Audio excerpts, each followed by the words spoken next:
예, 할렐루야. 할렐루야. 예, 한 주간 잘 지내셨습니까? 예, 저번 주부터 우리가 지금 주기도문을 같이 공부하고 있습니다. 그래서 오늘은 그 두 번째 시간인 이름이 거룩히 여김을 받으시오며라는 제목으로 함께 말씀을 나눠보도록 하겠습니다. 사도행전 3장 6절부터 8절을 보면요, 어떤 이야기가 나오냐면은 예수님의 제자 사도인 베드로가 예수님의 이름으로 병든 사람을 고쳐주는 이야기가 나옵니다. 같이 한번 읽어보겠습니다. 베드로가 이르되 은과 금은 내게 없거니와 내게 있는 이것을 내게 주노니 나사렛 예수 그리스도의 이름으로 일어나 걸으라 하고 오른손을 잡아 일으키니 발과 발목이 곧 힘을 얻고 뛰어 서서 걸으며 그들과 함께 성전으로 들어가면서 걷기도 하고 뛰기도 하며 하나님을 찬송하니. 예수님의 이름으로 병을 고쳤습니다. 아멘. 마치 예수님이 이 땅에 계시는 동안 그가 병든 사람들을 고쳐줬던 것처럼 예수님의 제자들도 예수님의 이름으로 병든 사람을 고쳐주었고, 또 이뿐만이 아니라 귀신들을 내쫓는 그런 역사를 행했습니다. 그런데 성경을 보면은 예수님의 제자가 아닌 사람도 이런 일을 했다는 기록이 나옵니다. 마가복음 9장 38절 한번 보겠습니다. 같이 읽겠습니다. 요한이 예수께 여짜오되 선생님, 우리를 따르지 않는 어떤 자가 주의 이름으로 귀신을 내쫓는 것을 우리가 보고 우리를 따르지 아니하므로 금하였나이다. 예수님의 제자도, 예수님의 제자가 아닌 사람도 예수님의 이름으로 귀신을 내어 쫓는 그런 역사가 일어났다고 성경은 기록하고 있습니다. 예수님의 제자들은요, 마가복음 6장에 보면은 예수님으로부터 예수님의 이름으로 귀신을 내어 쫓고 병을 고쳐주는 권세를 위임받았습니다. 그러나 아까 방금 마가복음 9장에 나온 그 사람은요, 예수님을 따르지도 않고 예수님과 아무런 상관이 없는 사람임에도 불구하고 예수님의 이름으로 제자들과 같은 그런 동일한 역사를 일으켰다는 기록이 있습니다. 예수님의 이름이 무엇이기에? 이름이 무엇이기에? 이름이 무엇이기에? 예수님의 이름이 무엇이기에 누구에게나 동일한 역사를 일으키는가? 저는 오늘 이 이름에 대해서, 그리고 이름이 거룩히 여김을 받으시오며 이름이 거룩히 여기는 것이 무엇인지에 대해서 함께 말씀을 나눠보도록 하겠습니다. 여러분, 성경에서 이름이 어떤 의미인지 아십니까? 지금이야 우리가 얼마든지 우리 이름을 바꿀 수 있죠, 그죠? 이름, 희한한 이름 많잖아요, 그죠? 뭐 신발장이라는 이름도 있고 예? 하여튼 별의별 온갖 이름이 있어서 자기 이름이 마음에 안 들면은 얼마든지 가서 신청을 하면은 내 이름을 바꿀 수가 있어요. 또 연예인들도 자기 원래 약간 부모님이 주신 평범하고 약간은 촌스러운 이름을 버리고 대신 자기가 예쁜 이름을 지어서 그 이름으로 활동을 하며 자기를 드러낸다 합니다. 그러나 성경에서는요, 이름은 그렇게 쉽게 바꿀 수 있는 것이 아닙니다. 성경에서 이름은 주어지는 것이에요. 내가 나한테 주는 게 아니라 부모로부터 주어지고 하나님으로부터 주어지는 것이 바로 이름이다 합니다. 데라라는 사람은 그 아들에게 아브람이라는 이름을 줬습니다. 그리고 하나님은 그 아브람에게 어떤 이름을 주셨죠?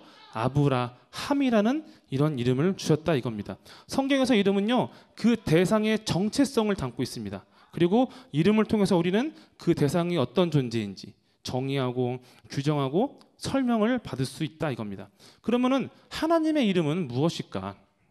여러분, 하나님의 이름 하면 제일 먼저 뭐가 떠올라요? 예, 말씀해 보세요. 예, 주제와 상관없는 얘기였습니다. 잠깐만 다시. 자, 예수님, 우리 하나님 이름을 한번 볼게요. 출애굽기 3장 13절부터 14절. 예, 굉장히 빠릅니다. 같이 읽겠습니다. 모세가 하나님께 이르되 내가 이스라엘 자손에게 가서 이르기를 너희의 조상의 하나님이 나를 너희에게 보내셨다 하면 그들이 내게 묻기를 그 이름이 무엇이냐 하리니 내가 무엇이라고 그들에게 말하리이까? 하나님이 모세에게 이르시되 나는 스스로 있는 자니라. 또 이르시되 너는 이스라엘 자손에게 이같이 이르기를 스스로 있는 자가 나를 너희에게 보내셨다 하라. 모세가 하나님께 이제 출애굽의 이 히브리 노예 집단을 구출하기 하라는 미션을 받고 가야 되는데, 가기 전에 하나님께 묻는 거예요. 내가 가서 그들에게 누가 너희를 건져내라고 했느냐 말해야 됩니까? 다시 말해서 당신은 누구십니까? 하나님의 이름은 무엇입니까? 라고 물었습니다. 근데 하나님의 대답은 무엇이었나요? 나의 이름은 아무개야. 나의 이름은 김현빈이야. 뭐 이렇게 말씀하신 것이 아니라 문장으로 설명해 주시죠. 뭐라고 합니까? 나는 스스로 있는 자니라. 이거는 사실 고유명사가 아니죠, 그죠? 이름이라 할 수 없어요. 오히려 이거는 문장이에요. 어떤 문장이냐? 설명하는 문장. 무엇을? 하나님이 어떠한 분이신지를 하나님 스스로가 설명하고 계신 거예요. 어떤 죄다? 나는 스스로 있는 자다. 이거는요, 두 가지로 우리가 해석을 할 수 있어요. 첫 번째는 나는 나로 존재한다. 두 번째는 나는 내가 하고자 하는 대로 행하고 나는 내가 되고자 하는 대로 된다라는 이 두 가지 의미를 같이 담고 있습니다. 그래서 오늘 이 두 가지 해석을 가지고 이름에 대해서 한번 공부해 보도록 하겠습니다. 여러분, 모든 사람은 스스로 태어납니까? 여러분 스스로 이렇게 어느 날 번쩍하고 나온 사람 있습니까? 아니죠. 우리는 다 누구나 마찬가지로 우리의 어머니의 태를 열고 이 땅에 옵니다. 그죠? 그리고 우리 어머니는 어떻게 나왔죠? 갑자기 뿅 하고 나타났나요? 아니죠. 우리 어머니도 역시 우리 할머니의 태를 열고 나왔고 우리 할머니도 그 어머니에서 결단코 그 어떤 인간도 스스로 태어난 존재는 아무도 없습니다. 인간은요, 그 근원을 부여받는 거예요. 누구로부터? 나의 조상으로부터. 그래서 그 근원을 부여받아서 나도 나의 후손에게 그 근원을 전해주는 것이 인간이라고 합니다. 그런데 오늘 말씀이 뭐라냐면 하나님께서 나는 스스로 있다. 나는 나로 존재한다고 합니다. 이 말은 뭐냐면은 우리 인간처럼 근원이 누구한테 주어지는 것이 아니라 누구 때문에 존재하는 것이 아니라 하나님은 하나님 스스로 존재한다 이겁니다. 하나님은 그 존재의 근원을 하나님 안에 가지고 계십니다. 그리고 이 하나님이 어디 계십니까? 하늘에 계십니다. 저번 주에 배웠죠? 하늘에 계시는 우리 아버지요. 그리고 하늘이 무엇이라고요? 하늘은 모든 생명을 주는 객체라 이겁니다, 여러분. 오늘 우리가 본문 읽었던 말씀 다시 한번 볼게요. 우리 하늘에 계신 우리 아버지요. 여러분, 하나님이 모든 만물의 근원이 되심을 믿으시길 바랍니다. 하나님이 만물의 근원이세요. 하나님이 만물의 근원이세요. 다른 어떤 누구로도 하나님을 존재하도록 도움을 주거나 영향력을 준 세력이 없어요. 오직 하나님만이 스스로 존재하실 수 있다 이겁니다. 그래서 모든 것들이 하나님으로부터 나왔고 하나님으로 돌아갈 수밖에 없습니다. 로마서 12장 36절에 이렇게 말합니다. 이는 만물이 주에게서 나오고 주로 말미암고 주에게로 돌아감이라. 그에게 영광이 세세에 있을지어다. 아멘. 그래서 고대의 교부들은 이런 하나님을 어떻게 표현했냐면은 그 아리스토텔레스 아시죠? 그 사람 이런 말을 했어요. 부동의 동자. 들어봤어요? 모든 것을 움직이지 않는 것. 또 판넨베르크라는 신학자는 또 이렇게 얘기했어요. 만사를 규정하는 현실성. 이 말은 뭐예요? 자기는 변하지 않지만 내 주변에 있는 다른 모든 것들을 변하게 할 수 있는 유일한 존재라 이겁니다. 바로 이분이 세상을 창조하신 하나님입니다. 아멘. 창세기 1장 1절에 뭐라고 말합니까? 태초에 하나님이 천지를 창조하셨느니라. 그리고 이어서 말하기를 뭐라고 합니까? 하나님이 그 창조하신 것들을 보고 어떻게 하셨다고요? 기뻐하셨다. 창세기 1장 31절 한번 보겠습니다. 하나님이 지으신 그 모든 것을 보시니 보시기에 심히 좋았더라. 저녁이 되고 아침이 되니 이는 여섯째 날이니라. 여러분, 유대인의 경전 중에 미드라시라는 책이 있어요. 거기 보면 뭐라냐면은 이 기쁨이 하나님이 세상을 창조하신 이유라고 얘기합니다. 동기라고 합니다. 뭐라고요? 하나님이 세상을 창조하신 것이 하나님이 스스로 기뻐하기 위해서 세상을 창조하셨다는 거예요. 다른 이유가 없는 거예요. 오직 하나님이 기뻐하시기 위해서, 하나님의 기쁨을 위해서 하나님이 세상을 창조하셨는데 이 기쁨은 또 우리가 두 가지로 볼 수 있어요. 하나는 하나님께서 자신의 말씀이 그대로 이루어지는 기쁨. 그리고 두 번째는 그렇게 해서 나타난 것들을 보시면서 느끼는 기쁨이라 이겁니다. 아멘. 여러분 앉아있는 여러분들은요, 하나님의 기쁨을 위해서 지어진 존재입니다. 그리고 하나님은 여러분을 보시면서 기뻐하십니다. 그래서 하나님께서 창세기 1장에 보면은 이렇게 말씀하십니다. 빛이 있으라. 창조가 시작이 된 거예요. 무엇을 위해서? 하나님 본인의 기쁨을 위해서. 시편에 보면요, 이 빛에 대해서 이렇게 설명합니다. 시편 104편 2절을 볼게요. 뭐라고 하냐면은 주께서 옷을 입음같이 빛을 입으시며 하늘을 휘장같이 치시며 라고 합니다. 주께서 빛을 겉옷처럼 입었다는 게 이게 무슨 뜻일까요? 이걸 해석하기를 뭐라 그러냐면은 하나님의 그 영광의 빛이 온 세계를 다 덮었다는 뜻입니다. 달리 말하자면은 하나님이 세상을 창조하셨다는 그 사실이 모든 사람들에게 인정을 받게 된다 이겁니다. 또 달리 말하자면은 하나님은 존재하신다 이겁니다, 여러분. 여러분, 하나님은 살아계십니다. 아멘. 하나님은 살아계세요. 저기 아프가니스탄에서 선교하고 있는 제 선배님이 한 분 계시는데 제가 하루는 한국에 들어오셨길래 물어봤어요. 위험하지 않냐고. 나라 전국이 되게 위험하기도 하고 또 이슬람 믿는 사람들이 혹시 위협을 가하지 않냐고. 근데 선배님이 뭐라고 대답하셨냐면은 아니래요.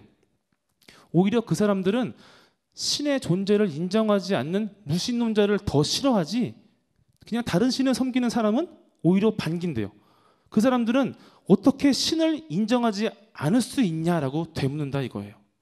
여러분, 하나님은 살아계십니다. 여러분, 하다못해 알라를 섬기는 이슬람 사람들도 알라에 대해서 확신을 가지고 있어요. 알라는 살아계시다라고. 근데 어찌 우리가 세상을 창조하신 하나님을 믿는데 하나님이 살아계시는가 하는 그런 의심을 가질 수 있느냐 이거예요. 여러분, 이것을 분명히 믿으셔야 됩니다. 이것이 바로 하나님의 이름을 거룩하게 여기는 첫 번째 단서예요. 하나님을 존재를 인정하라. 하나님은 여러분 안에 계십니다. 여러분, 하늘에 계십니다. 여러분, 이것을 인정할 때 우리의 삶이 변화되는 하나님의 이름을 거룩하게 여기는 첫 번째 길이 열림을 믿습니다. 그래서 이 하나님께서 그냥 살아만 계시느냐, 그게 아니에요. 하나님은 또 일을 하시죠. 그죠? 일을 하세요. 태초에는 세상을 창조하셨고 성경에 보면요, 하나님께서 어떤 일을 하셨는지 쭉 나옵니다. 근데 그 중에서 가장 중요한 게 뭐냐면 구속사예요. 구속사. 하나님이 세상을 구원하신 이야기가 성경에 담겨져 있습니다. 그것도 그냥 담겨지는 게 아니라 이름으로. 한번 보겠습니다. 창세기 17장 1절 한번 보겠습니다. 예, 같이 읽겠습니다. 아브라함이 99세 때에 여호와께서 아브라함에게 나타나서 그에게 이르시되 나는 전능한 하나님이라 너는 내 앞에서 행하여 완전하라 하십니다. 여기서 나는 전능한 하나님이라를 그 히브리어 언어를 보냐면요, 뭐라면은 아니 엘 샷다이라고 합니다. 아니는 나는, 엘은 신의 이름이에요. 그리고 샷다이는 전능한. 그러니까 하나님께서 아브라함에게 가셔서 자기를 뭐라고 소개하셨냐면은 나는 엘이다라고 해요. 엘. 성경에 보면요, 하나님으로 해석하는 두 가지 단어가 있어요. 히브리어로. 첫 번째는 엘로힘이라는 단어가 있고 엘이라는 단어가 있어요. 엘로힘은 언제 어디서든지 하나님으로 불러도 상관이 없는 단어입니다. 그러나 엘은 고유명사예요. 고유명사. 어떤 존재냐면은 그 당시 고대 근동에 있던 가장 높은 신의 이름이 엘이었다 이거예요. 그럼 하나님은 왜 아브라함에게 자기를 엘이라고 소개를 했는가? 그거는 아브라함이 야훼라는 이름을 들어본 적이 없어요. 들어본 적이 없어요. 만약에 하나님께서 아브라함한테 가셔서 야 내가 야훼다 하겠으면은 아브라함은 도망갔을지도 몰라요. 그러나 하나님께서 그가 알고 있는 신 중에 가장 큰 신인 엘의 이름으로 그에게 다가갔을 때 어떻게 했죠? 아브라함이 순종해서 나왔다 이거예요. 어디서? 갈대아 우르에서. 하나님은요, 엘샷다이라는 이름으로 누구를? 아브라함을 갈대아 우르에서 약속의 땅 가나안으로 옮기셨습니다. 그러면 이 엘이 하나님의 이름인가요? 진짜 이름인가요? 아니죠. 아브라함을 위해서 아브라함에게 아브라함을 구원하시기 위해서 사용하신 이름이다 이거예요. 그럼 두 번째로 또 볼게요. 이번엔 출애굽기 6장 2절 한번 보겠습니다. 하나님이 모세에게 말씀하여 이르시되 나는 맞나요? 예, 야훼니라. 내가 아브라함과 이삭과 야곱에게는 전능히 하나님으로 나타났으나 나의 이름을 야훼로는 그들에게 알리지 아니하였고라고 합니다.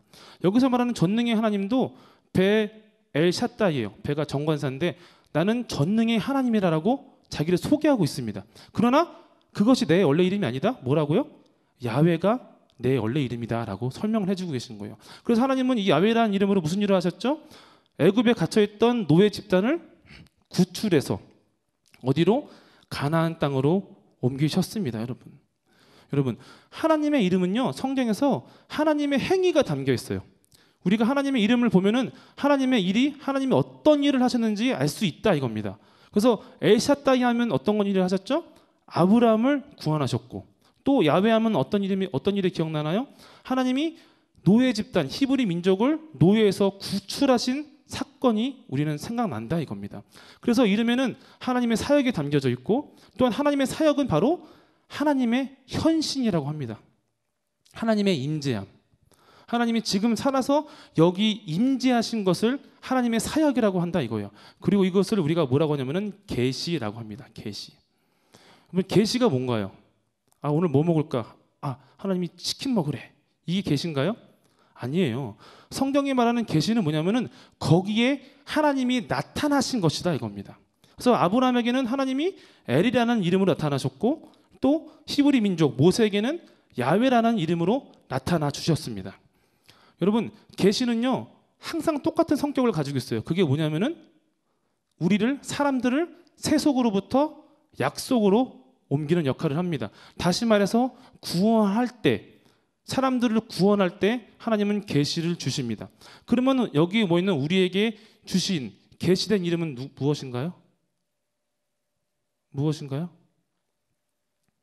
여러분, 여러분에게 있는 이름은 무엇인가요? 왜 대답을 못하세요? 예, 말씀하세요. 예, 정답입니다, 여러분.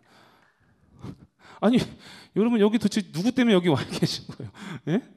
여러분, 하나님께서는 우리에게 예수님이라는 이름을 주셨어요. 아멘. 아브라함에게는 엘, 그죠? 엘샤다이. 그리고 히브리 민족 모세에게는 야훼라는 이름을 주셨고, 그리고 여러분에게는 예수님이라는 이름을 주셨다 이겁니다. 하나님은 예수님의 이름으로 어떤 일을 행하셨나요? 바로 세상을 사망으로부터 생명으로 구원하는 일을 하셨다 이겁니다. 요한복음 3장 16절에 말합니다. 하나님이 세상을 이처럼 사랑하사 독생자를 주셨으니 이는 그를 믿는 자마다 멸망하지 않고 영생을 얻게 하려 하심이니라. 예수님의 이름을 믿으면 어떻게 한다고요? 구원을 받는다. 다시 말해서 하나님이 예수님을 통해서 구원을 베푸셨다는 그 사실을 믿으면요, 우리가 구원을 받는다 이겁니다. 그러면 예수님의 이름은 누가 지어줬나요? 마리아가 지어줬나요? 마리아가 낳고서 예수 딱 그랬나요? 아니면 요셉이 지어줬나요? 아니죠. 하나님이 지으셨어요. 직접. 성경 볼게요. 마태복음 1장 20절. 이 일을 생각할 때에 주의 사자가 현몽하여 이르되 다윗의 자손 요셉아 네 아내 마리아 데려오기를 무서워하지 말라. 그에게 잉태된 자는 성령으로 된 것이라. 아들을 낳으리니 이름을 예수라 하라. 이는 그가 자기 백성을 그들의 죄에서 구원할 자이심이니라 하니라. 예수님의 이름은요 사람이 지은 게 아니에요. 누가 준 게 아니에요. 하나님 스스로가 자신을 예수로 밝혔다 이거예요. 유대인들의 전승에 보면 이런 얘기가 있어요. 하나님이 세상을 창조하시기 이전에 결정된 것이 7가지가 있다고 합니다. 첫 번째는 토라는 율법을 말하는 거예요. 두 번째는 하나님의 영광의 보좌, 세 번째는 성전, 네 번째는 회개, 다섯 번째는 에덴 동산, 그리고 여섯 번째는 지옥, 그리고 마지막이 뭐냐면은 메시아의 이름이다라고 합니다. 요한복음 1장 1절 한번 볼게요. 요한복음 1장 1절. 예, 같이 읽겠습니다. 태초에 말씀이 계시니라. 이 말씀이 하나님과 함께 계셨으니 이 말씀은 곧 하나님이시니라. 그가 태초에 하나님과 함께 계셨고 만물이 그로 말미암아 지은 바 되었으니 지은 것이 하나도 그가 없이는 된 것이 없느니라라고 말하고 있습니다. 말씀이 먼저일까요? 태초가 먼저일까요? 네, 맞습니다.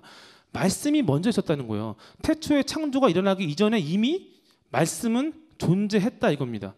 예수님의 이름도 어떻다고요? 이미 세상이 창조되기 이전에 이미 하나님께서 결정하신 이름이다 이겁니다. 여러분, 예수님의 이름은 결정된 이름입니다. 그리고 예수님을 통해서 일으키실 구속 사역도 이미 태초 창조 이전에 하나님께서 결정하셨음을 믿으시길 바랍니다. 이 두 가지가 결정되었는데 어디 있었느냐? 하나님 안에 있었습니다. 하나님 안에 있다가 어떻게 우리에게 주어졌습니다. 언제? 하나님이 정하신 때에. 요한복음 또 1장 14절 한번 보겠습니다. 말씀이 육신이 되어 우리 가운데 거하심에 우리가 그의 영광을 보니 아버지의 독생자의 영광이요 은혜와 진리가 충만하더라. 여러분, 오직 예수밖에 없습니다. 우리한테는 엘샤다이도 아니고 야훼라는 이름도 아니에요. 우리에게 주신 하나님의 이름은요 바로 예수 그리스도라 이겁니다. 그래서 사도행전 4장 12절에 이렇게 말합니다. 다른 이로서는 구원을 받을 수 없나니 천하 사람 중에 구원을 받을 만한 다른 이름을 우리에게 주신 일이 없음이라 하였더라. 예수님밖에 없는 거예요. 이름이 우리한테는. 예수님이 하나님께서 인간에게 행하신 마지막 계시라 이겁니다. 여러분 믿으십니까? 아멘. 오직 예수. 그래서 사람들은요 이런 하나님의 이름을 기억하면서 하나님의 하신 일을 기억합니다. 다시 한번 복습해보면 뭐라고요? 엘샤다이는 아브라함을 구원하신 일, 그리고 야훼는 히브리 노예 집단을 구원하신 일, 그리고 예수님은 세상을 구원하신 하나님의 이름이다 이겁니다. 그래서 호세아서 2장 14절 한번 볼게요. 14절, 15절, 16절 같이 읽겠습니다. 그러므로 보라, 내가 그를 타일러 거친 들로 데리고 가서 말로 위로하고 거기서 비로소 그의 포도원을 그에게 주고 악을 골짜기로 소망의 문을 삼아 주리니 그가 거기서 응대하기를 어렸을 때와 애굽 땅에서 올라오던 날과 같이 하리라. 여호와께서 이르시되 그날에 네가 나를 내 남편이라 일컫고 다시는 내 바알이라 일컫지 아니하리라. 내가 바알들의 이름을 그의 입에서 제거하여 다시는 그의 이름으로 기억하여 부르는 일이 없게 하리라. 여러분 여기서 14절에 보면요. 다시 한번 띄워주세요. 14절. 예, 뭐라 그러죠? 타일러 거친 들로 데리고 간다고 합니다. 여기서 말하는 거친 들은요. 하나님의 심판을 말하는 거예요. 그들을 다시 하나님의 백성이 될 수 있도록 심판으로 이끄신다 이겁니다. 그리고 거기서 비로소 15절. 예, 뭐라고 하죠? 비로소 그의 포도원을 그에게 주고 악을 골짜기로 소망의 문을 삼아 주리니. 포도원은 그들의 산업을 말하는 거예요. 그리고 악을 골짜기는 뭐냐면은 절망과 죽음의 골짜기라는 거예요. 근데 그것이 어떻게 된다고요? 소망의 문으로 바뀌어 주리라 이겁니다. 그때서야 사람들이 말합니다. 어떻게요? 어렸을 때와 애굽 땅에서 올라오던 날과 같이 하나님을 맞이할 것이다 이겁니다. 여러분 어렸을 때는요 족장 시대를 얘기하는 거예요. 족장 시대. 그러니까 아브라함과 이삭과 야곱의 시대. 하나님께서 아브라함을 부르셔서 하나님의 백성으로 자라게 하셨습니다. 어렸을 때. 그리고 또 그들이 노예되었을 때 어떻게 했죠? 그들을 구원하셨죠. 그러면은 그들이 어렸을 때 또한 출애굽할 때 그들과 함께 하셨던 분이 누구십니까? 바알입니까? 아니죠. 하나님이에요. 하나님. 하나님이 그들과 함께 하셨다 이거예요. 여러분 하나님의 이름과 하나님의 사역과 하나님의 존재는요 항상 같이 가야 돼요. 같이 가야 돼요. 근데 이 이스라엘 백성들이 그 질서를 깨버린 거예요. 하나님이 하신 일을 누구한테 돌렸죠? 바알에게 돌린 거예요. 바알이 우리를 구원했다. 바알이 우리와 함께 했다라고 합니다. 하나님께서 얼마나 기분이 나쁘셨을까요? 여러분 하나님의 이름은요 거룩히 성별돼야 됩니다. 그래서 10계명 3계명에 뭐라고 합니까? 신명기 5장 11절 한번 보겠습니다. 너는 네 하나님 여호와의 이름을 망령되이 일컫지 말라. 나 여호와는 내 이름을 망령되이 일컫는 자를 죄 없는 줄로 인정하지 아니하리라. 하나님이 하신 일을 부정하는 자, 또 하나님이 하신 일을 다른 신에게로 넘기는 자, 또는 하나님이 하신 일인데 내가 했다고 말하는 자, 이런 사람은 하나님 어떻게 하신다고요? 용서하지 않으신다라고 얘기합니다. 또 한번 볼게요. 말라기 1장 6절 한번 보겠습니다. 내 이름을 멸시하는 제사장들아, 나 만군의 여호와가 너희에게 이르기를 아들은 그 아버지를, 종은 그 주인을 공경하나니 내가 아버지일진데 나를 공경함이 어디 있느냐? 내가 주인일진데 나를 두려워함이 어디 있느냐? 하나 너희는 이르기를 우리가 어떻게 주의 이름을 멸시하였나이까 하는도다. 아버지라 주인이라는 뜻은 뭐냐면요, 하나님의 역할을 말씀하시는 거예요. 하나님은 이스라엘 백성에게 그랬어요. 내가 너희의 아버지다라고 하셨고 또한 내가 너희의 주인이라고 하셨다는 거예요. 근데 이스라엘 백성들은 어떻게 했죠? 이것을 무시하고 하나님을 공경하지 경외하지 않았다 이겁니다. 다시 말씀드리지만 이런 사람들은 하나님이 용서하지 않으신다고 말합니다. 그러면 이런 일이 구약에서 끝났을까요? 아니죠. 우리 예수님의 말씀을 한번 보겠습니다. 마가복음 3장 28, 29, 30절 한번 보겠습니다. 같이 읽겠습니다. 내가 진실로 너희에게 이르노니 사람의 모든 죄와 모든 모독하는 일은 사하심을 얻되 누구든지 성령을 모독하는 자는 영원히 사하심을 얻지 못하고 영원한 죄가 되느니라 하시니 이는 그들이 말하기를 더러운 귀신이 들렸다 함이라. 예수님께서 귀신 들린 사람을 고쳐주셨어요. 근데 바리새인들이 와서 예수님을 음해하는 거예요. 뭐라고 그랬죠? 저가 바알세불의 힘을 빌어서 했다. 또 귀신의 왕을 힘을 빌어서 했다라고 매도해버린 거예요. 예수님께서 하나님의 일을 하셨는데 그거를 우상 숭배로 이 사람들이 오염시켜버렸다 이거예요. 여러분 굉장히 안 좋습니다, 여러분. 예수님의 일은요, 하나님의 일입니다. 하나님이 하신 일입니다. 하나님께서 하신 일을 인정하는 것이 바로 하나님의 이름을 거룩히 여기는 두 번째입니다, 여러분. 여러분, 하나님의 하신 일을 여러분이 인정하시길 바랍니다. 이 말은 뭐냐면요, 여러분이 예수님을 믿어야 된다는 소리예요. 예수님이라는 이름에는요, 두 가지가 들어있어요. 첫 번째는 하나님의 존재, 하나님은 살아계시다. 두 번째는 그 하나님이 우리에게 구원을 베푸셨다라고 하는 이 두 가지 사실이 예수님이라는 이름 안에 들어있다 이겁니다, 여러분. 그래서 여러분이 예수님을 믿음으로 말미암아 구원을 받음으로 말미암아 하나님의 이름을 거룩히 여길 수 있습니다. 그래서 요한복음 12장 44절에 이렇게 말합니다. 예수께서 외쳐 이르시되 나를 보내신 이를 믿는 것이 나를 믿는 것이 아니요 나를 보내신 이를 믿는 것이며 나를 보는 자는 나를 보내신 이를 보는 것이니라. 아멘. 여러분, 예수님을 믿고 예수님을 경외함으로 구원을 받고 하나님을 기쁘시게 하고 하나님의 이름을 거룩히 여기심을 받을, 하나님의 이름을 거룩하게 하심을 죄송해요, 말이 꼬이네 자꾸. 하나님의 이름을 거룩하게 하시길 바랍니다. 아멘. 그럼 여러분 정리 한번 잠깐 해볼게요. 첫 번째로 우리가 하나님의 살아계심을 인정하고, 두 번째가 뭐라고 그랬죠? 하나님의 하신 일을 인정하라고 했죠. 그리고 마지막으로 하나만 더 말씀드리고 말씀을 마무리하겠습니다.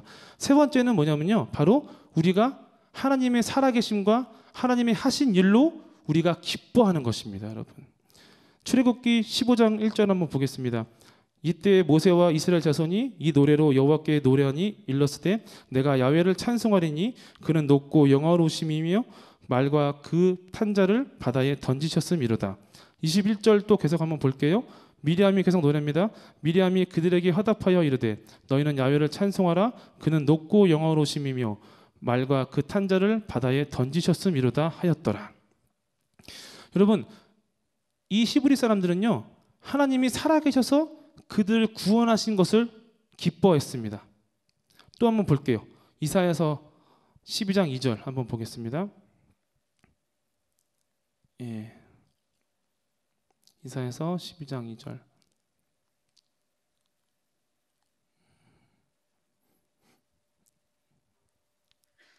예, 제가 읽겠습니다.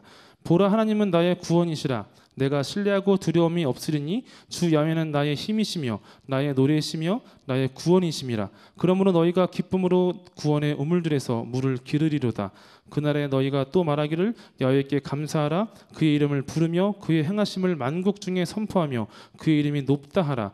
야훼를 찬송할 것은 극히 아름다운 일을 하셨음이니 이를 온 땅에 알게 할지어다. 이 노래는 하나님께서 그 심판받은 백성들을 구원하실 것을 기대하는 노래라 이겁니다. 이스라엘 백성들은 또 기대한 거예요. 하나님이 살아계셔서 그들을 심판하시지만 반드시 그들을 구원해 주실 것이다 라고. 여러분, 하나님의 살아계심을 인정하고 하나님이 하신 일 또한 하실 일을 기대하는 것이 우리의 기쁨이다 이겁니다. 그럼 우리는 어떻게 해야 이것을 기뻐할 수 있는가? 그것은 바로 하나님을 믿는 신앙과 우리의 삶을 일치시키는 데 있습니다. 일치시키는 데 있습니다. 보네퍼는 말했습니다. 기독교의 자리를 원초적인 종교성에 놓지 말아야 한다. 원초적인 종교성이란 하나님의 도움으로 불행을 면하고 삶의 조건들을 개선하고 확장시키려는 태도를 말한다라고 합니다.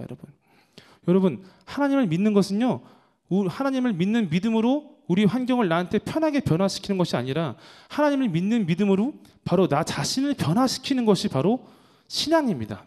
믿음이다 이겁니다, 여러분. 하나님은 우리에게 그것을 원하십니다. 이것은요, 단순히 여러분이 어떤 경건 생활을 하고 여러분의 가정에서 직장에서 남들보다 더 착하게 사는 것을 말하는 게 아니에요. 그건 마치 베토벤을 컴퓨터가 연주하는 것과 또한 장한나가 연주하는 것이 다른 것과 같습니다, 여러분. 그것은요, 우리의 삶이 변화되는 거예요. 여러분의 삶이.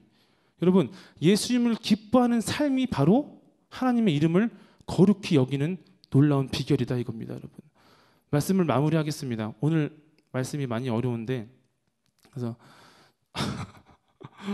예, 상당히 많이 졸고 있습니다. 그래서 제가 참 말씀을 준비하면서 사실 좀 걱정을 많이 했어요. 이게 어려운데, 근데도 제가 이거를 굳이 들고 나온 이유는 딱 하나예요. 여러분이 이거를 알아야 된다는 거. 알아야 된다는 거. 여러분이 듣기에 편하고 듣기에 쉬운 말씀만 들으면 안 돼요. 여러분이 한 번은 이런 되게 중요한 신학적인 것들을 듣고 또한 그들을 깨달을 수 있는 기회를 가져야 된다고 제가 믿었기 때문에 말씀을 가지고 나왔는데 재미가 재미가 별로 없었나 봐요. 그래서 여러분 이 동영상은 또 우리 또 카페 우리 페이스북에 또 올라가니까 혹시라도 집에 가서 오늘 들은 게 좀 이해가 안 된 게 있다면은 다시 돌려보시고 보시고 또 궁금한 게 있으면은 저한테 또 물어봐 주시면 좋겠습니다. 그래서 여러분 하나님을 경외하는 삶, 하나님의 이름을 거룩히 여기는 삶이 여러분 가운데 나타나길 바랍니다. 여러분이 예수님을 믿고 예수님을 따라서 여러분의 삶을 변화시켜 나가는 것이 바로 하나님의 이름을 거룩히 여기는 것입니다. 그런 삶이 우리 청년 선교 안에서 날마다 새롭게 나타나기를 주님의 이름으로 간절히 바랍니다. 잠깐 기도하겠습니다.